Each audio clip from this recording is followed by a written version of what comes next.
Hi, I'm Dr. David Dobson. Welcome to Conversations. Today, my guest is Dr. Emily Salmon. Emily is a Coast Salish researcher and Cowichan Tribes member. Emily is an assistant professor of business and society at Simon Fraser University. She received her PhD in international business from University of Victoria. Today, we will discuss her PhD research on how stakeholders groups can better increase their overall well-being from their relationship with external firms, primarily within Indigenous communities. It's a great pleasure to have you with me today, Emily. Thanks. I'm really happy to be here. Can you share a little bit about your PhD research? Yeah, so my dissertation research is kind of theoretically embedded within value-based strategy, which is really just this idea that firms create economic and non-economic forms of value, so not just profits. And then that value is then captured, or those benefits are realized by different stakeholders that the firm interacts with. So theoretically, that's what I do. But empirically, I look at that through the context of Indigenous communities here in Canada. Okay. And so how Indigenous communities proximate to specifically mining development, Okay. how they either are able to capture value or possibly even have value destroyed, so be worse off Okay. following the project. For your research, you applied value-based strategy, a Western theory embedded within strategic management and traditional Indigenous knowledge, to explore how Indigenous communities are impacted by extractive projects. Can you share how your experience combining these two approaches for your research? Yeah, so I am an Indigenous researcher who uses Indigenous methodologies, but I also am a quantitative scholar, which is a unique space to be in. So I do really try to kind of build off Indigenous research and literature, especially on Indigenous methodologies, and kind of couple that with my relationships and connections with other Indigenous scholars to try to merge these two things together. As I think kind of practicing Indigenous research, but then applying that to Western theory or using Western methods does require some shifting and an adjustment between the two. Can you share the ways in which you meaningfully and respectfully engage Indigenous communities in your research? Yeah, so one of the really cool things that came about during my my work was this kind of importance of gaining consent for using secondary data of Indigenous communities. So like within a university setting, when you're using secondary data, so you're not collecting the data yourself, you generally don't need to get ethics approval. Because it exists publicly. And so we took on a unique approach to say, if we acknowledge that communities, Indigenous communities, do have ownership and rights to access and use of their data, even if it's publicly available, then we also then need to say, well, we should then get their consent to use it. And so that's kind of earlier on in the study or in my work, I had the opportunity to reach out to all the communities involved and inform them of the project, the purpose of the study, what data I was using. So in the same way that you would use it for a qualitative study of getting consent from participants. So that's kind of so far been my engagement with communities, following kind of the publication process of when my work is a little bit further along. Then again, I'll be reaching out to communities to kind of share the results of what we found, how that might support them, and also how I might be able to offer some skills or support for them as well. Can you share some of your experience? Like, how was their experience when you approached them and asking them if you can look at their information, data, archives and documentation, how that experience went. Yeah, I mean, I think it was a lot less climatic than I thought it was going to be. So Okay. I was really excited. I Yeah. had, worked with my supervisor to say, Yeah. this is important. Yeah. We're going to prepare some materials. Yeah. I'm going to find all this contact information. Yeah. And then I emailed our form and requested to either the general manager or communications, like somebody in the organization. Right. I didn't have like a lot of Yeah. feedback or a lot of engagement. Yeah. I think, to be honest, so I used to Yeah. work for my own nation before, Okay. and I know that a lot of, Yeah. communities and governments are Yeah. really busy. Yeah. They all play multiple roles with Yeah. multiple things to do, and Yeah. so my little researcher request was probably not that inspiring. So I had a few communities reach out Yeah. with interest, Yeah. and more or less to Mm. to ask some clarifying questions, which I thought was wonderful. Nice. And then ask, if they could Yeah. support or if there was Yeah. anything else I needed, which Yeah. which was wonderful. So I'm Yeah. hoping that Yeah. in the next stage, when I come Yeah. back to say, Yes. like, these are the actual findings, Yeah. and this is what it could mean for you. Okay. I'm crossing my fingers that that'll be more inspiring and engaging for communities, and I hope to connect with them more in that space. That's great. Yeah. So, what are some practical implications of your research for Indigenous communities? I know you already touched on some of the possible implications. Yeah. So I Yeah. mean, I think one of the biggest thing my research touches on is that, so we have community benefit agreements that are these kind of legal agreements that happen and emerge when, in Canada at least, when extractive project is wanting to build, expand, develop a mine. And so these are used quite frequently, and more frequently, although there might be subtle shifts away from them now. But what my work does is show, for communities, do these benefits do these agreements, which cost millions of dollars and time to negotiate, do they actually have a meaningful impact for your community later on? And we kind of show not really. And so that's an interesting thing for communities to say, like, are these agreements actually serving you, because you're the reason that they're created, or that they should be created. Absolutely. And so then, the next part of the empirical work then kind of takes that a step further to say, well, when, like, if they're not individually, always benefiting you, when do they benefit? And I think that helps communities then who are kind of either negotiating or implementing these agreements to then reflect on, like, okay, maybe we need to think about these other things instead. Or how do we, strengthen our position?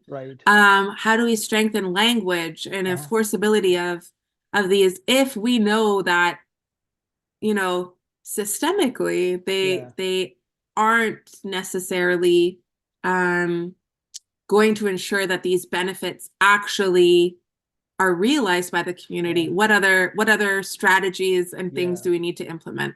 So when you're looking at the benefit, I'm sure you're looking at some of the long term, perhaps even short term. What are the key variables or indicators you identify in your research that tells you that red flag, say that's not necessarily as great as that might have sound for the community?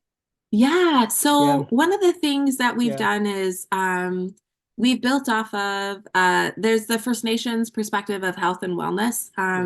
So that's kind of like a framework that's been used in social sciences to talk about community, so specifically First Nations conceptions of community and individual well-being. So we use some of those indicators. We look at so on one hand, the kind of economic value. So we look at employment, labor, income. Okay. But then we also look at other forms of well-being. So looking at like community composition. Are we having, you know, community members staying in their community? Are we seeing, huge outflows? Are we seeing inflows of non-Indigenous members within the community?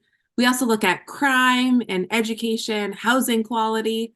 I'm right now, so post-offense, wanting to look at also considering, for the study within the dissertation, it wasn't possible, but I'd like to also incorporate things around health, so community health, but also kind of environmental indicators. So looking at different aspects of well-being from a community perspective.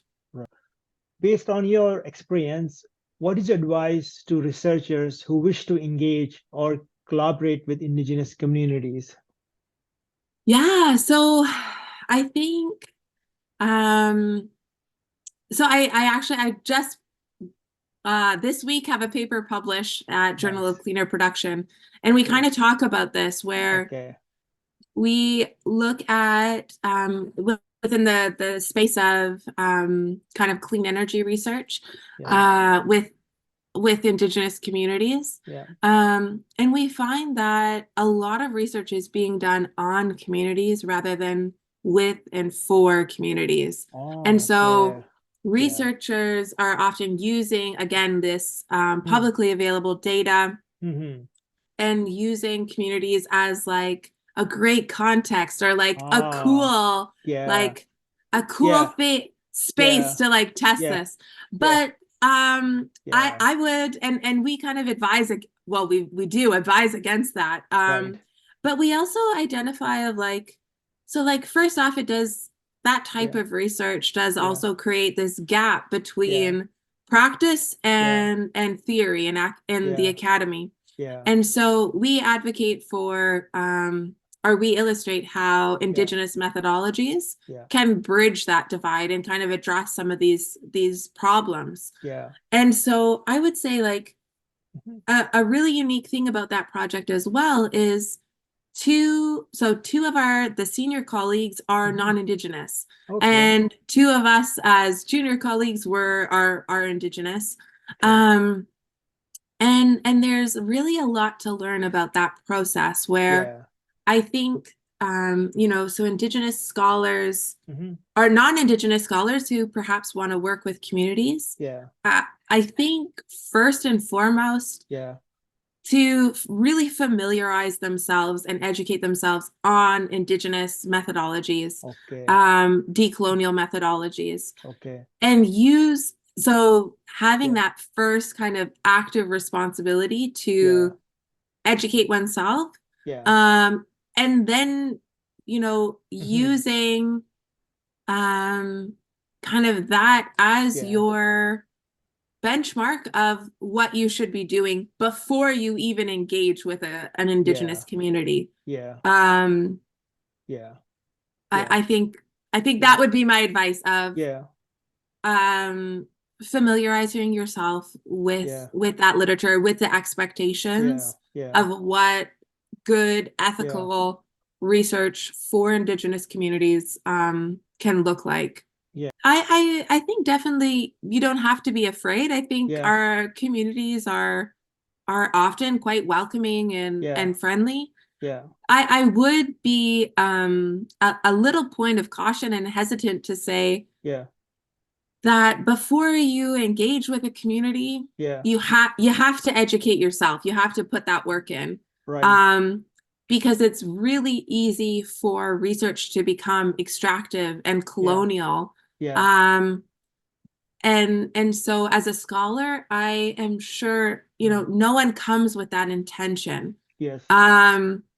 I think there's a lot of ill intent or like well-intentioned harm that emerges from our research. So to ensure that as a non-Indigenous scholar, to ensure that you're not perpetuating that harm. Okay. Really, that first obligation is to then go to like, I would say like Indigenous resources. So for example, there's like, I've got all my Indigenous methodology books. Like, so Linda Smith is a wonderful, so decolonizing methodologies. Okay, good to know. Highly recommend. We have Margaret Kovach, Indigenous methodologies. Okay. For our quantitative scholars, actually, here's another one. Sorry. So decolonizing research, Indigenous story work as methodology. Again. So I would say read those 3 books. If you're a quantitative scholar, we have Indigenous statistics. Oh, that's cool.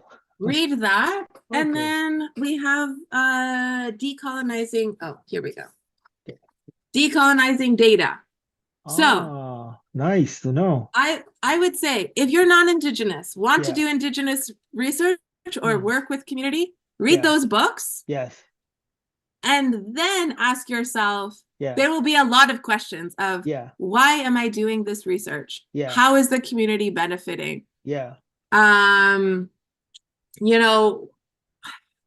you will have so many questions running through your head. And if you get to the end and you still say, yes, this is wonderful research that the community wants, it has a real impact to them, then you get to go and enjoy the wonderful, part of building relationship. And what does that relationship look like? How is that formed? And I think really one hard thing is it requires time, an investment of time. And as scholars, we feel like we never have time, which is hard. We have busy. A lot to do, always busy. So you then have to prioritize that, which is no easy task. So that's where I would say, if you go through all these things and you say, yes, I can do them. Great. Thank you very much for sharing those resources. Every PhD journey has growth and challenges. So please share some of growth and challenges you experience in your PhD journey. Yes, my journey was definitely not a straight path. So here at UVic, our program, you have 2 years of coursework and then straight after comps. So first off, my comps were written at the beginning of COVID. So we were in complete lockdown, which was, so schools were closed. That was a strange time. And then shortly after, I lost my father unexpectedly. And so at that point, I was also, 3 months pregnant with our daughter. So I decided at that point I needed to return back home.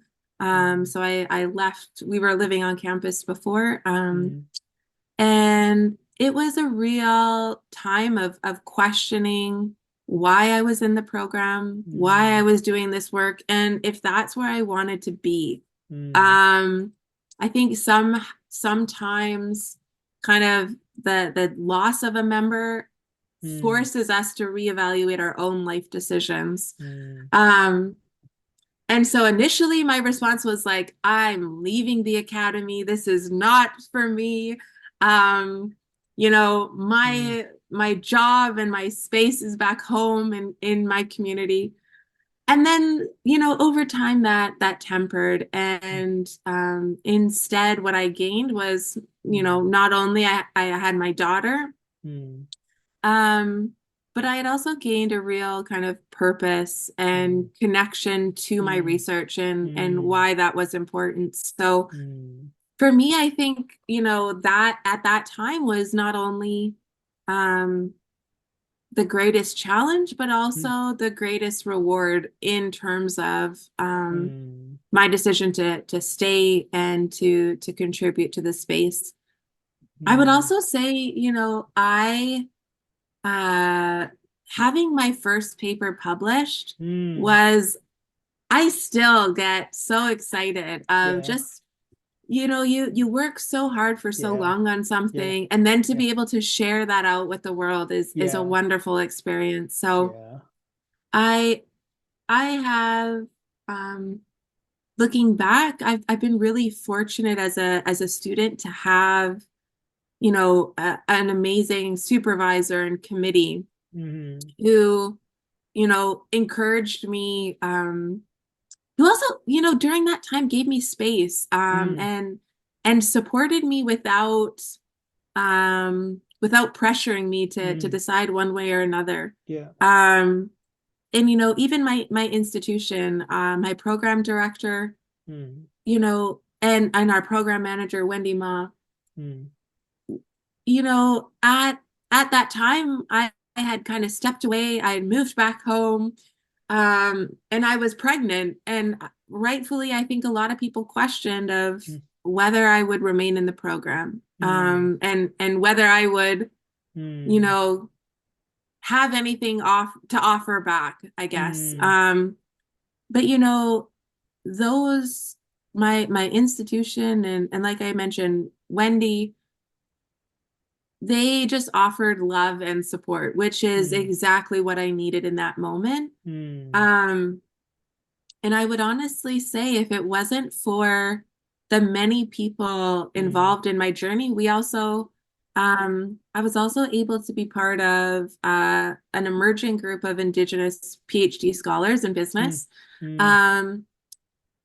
And yeah, if it wasn't for them, I honestly don't think I would be here.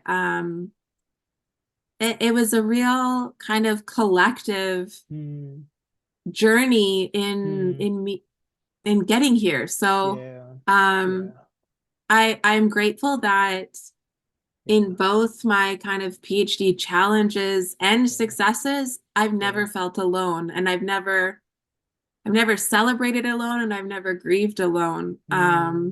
So I'm also aware of how fortunate I am to be able to say that, where I think our research can feel often extremely isolating. So because I know that in PhD, sometimes we feel we're surrounded with so many academia and the journals, but literally you are on your own. It's a little boat. Yeah. You have to navigate your own path. Yes, and especially your dissertation work, where I've been fortunate. In the papers that I have published, I published with amazing co-authors. And you can you work together, you bounce ideas, you can feel that your dissertation work is yours alone. And that can feel like a lonely journey. So even in our PhD group, we've set up virtual writing sessions. So we join a Zoom call for 4 or 5 hours a day, and we write individually. Nice. But then we can come back and check in to be like, so you don't feel so alone. That's cool. Yeah, that's been really great. Yeah. I think you already talked about it. I was just wanted to ask you, because you faced various challenges during your PhD journey. So what kept you going? I think definitely, like I mentioned, the people in the community that I've been able to find. I also think, so a lot of my work stems from kind of my own experience as a business student, but also kind of working in my own nation. And so a lot of my work now has a real, I don't know, a real close kind of calling to my heart, where I'm really driven to make our Indigenous students feel seen and validated and celebrated in our classrooms, which, again, from my own experience as a business student in multiple institutions, doesn't always happen. And so that's been like a real fire that like gets me up in the morning.